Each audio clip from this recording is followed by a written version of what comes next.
कैलासवासी राजन आंगणे यांच्यासाठी श्रद्धांजलीचा हा कार्यक्रम आयोजित केलेला आहे। राजन आंगणे यांचं निधन ही अतिशय दुःखद घटना आहे। ते तरुण होते,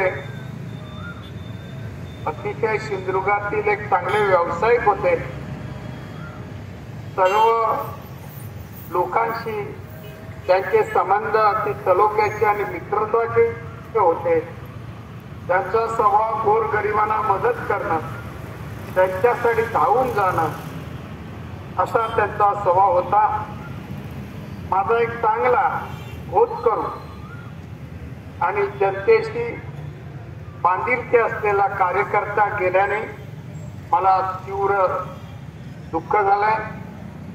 अशा प्रसंगी मी त्या कुटुंबियांना जे दुःख झालेलं आहे त्या दुःखातून ते बाहेर येण्यासाठी परमेश्वराला प्रार्थना करेन की त्या सर्वांना रामेश्वराने हे दुःख सहन करण्याची शक्ती देऊ।